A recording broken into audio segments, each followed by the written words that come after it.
Bago tayo magpatuloy, huwag kalimutang mag-subscribe sa aking channel.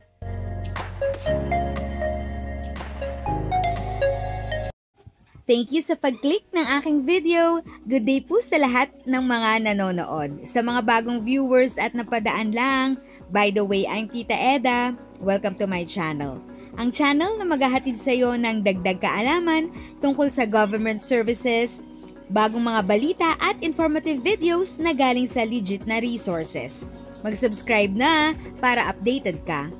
Nangako ang DSWD ng mas pinatibay na suporta para sa mga senior citizen matapos ilipat ni Pangulong Ferdinand R. Marcos Jr. ang pangangasiwa ng National Commission of Senior Citizens NCSC sa Department of Social Welfare and Development DSWD. Iginiit ng ahensya ang mas epektibong pagpapatupad ng mga programa para sa mga nakatatanda.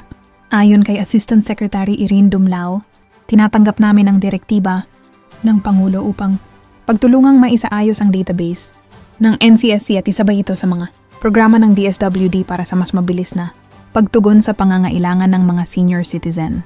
Pagpapatibay sa ilalim ng EO 96 sa pamamagitan ng Executive Order EO 96 na nilagdaan noong Setyembre 18, 2023, inatasan ng DSWD na magtatag ng mas organisadong ugnayan sa NCSC, layunin ng kautusan na paitingin ang koordinasyon sa pagitan ng dalawang ahensya alinsunod sa 8-point socio-economic agenda ng administrasyon, partikular sa pagpapabilis ng serbisyong panlipunan at pagpapabuti ng kalagayan ng mga matatanda.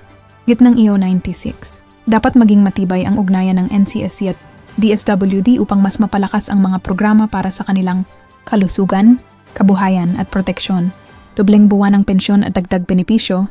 Kasabay nito, patuloy na pangungunahan ng DSWD ang Social Pension for Indigent Senior Citizens, SPISC, kung saan tumaas ang buwanang ayuda mula PHP 500 patungong PHP 1000 simula Enero 2024. Batay sa Republic Act 11-1916, target ng programa ang mga nakatatandang mahina, may sakit, walang pensyon, o walang suporta mula sa pamilya.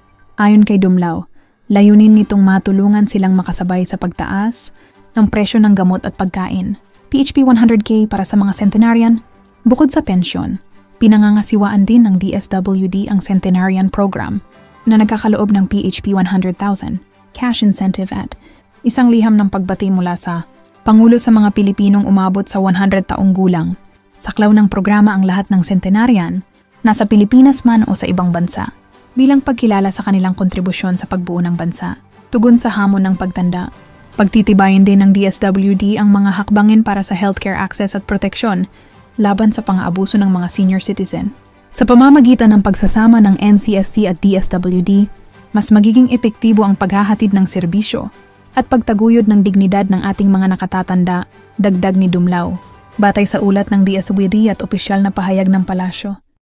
If sa tingin mo, natulungan ka ng video ko na ito, nakasave ka sa oras mo, you can click yung thanks button at any amount ay malaking help sa pag-grow ng channel ko. Yun lang po muna ang aking update. Sana ay nakatulong na dagdag kaalaman ang aking shinare today. Ang goal ng aking channel ay mag-create ng awareness. Kung ganitong mga topic ang gusto mo, panoorin mo ang mga videos ko na ito.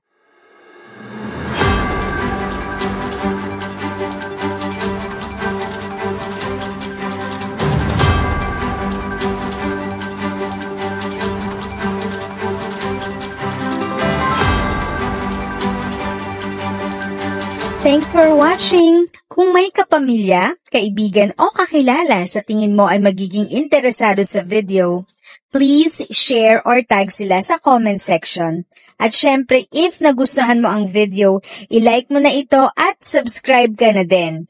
As always, feel free to write your questions, comments, and opinions respectfully. And continue to be a blessing and stay safe!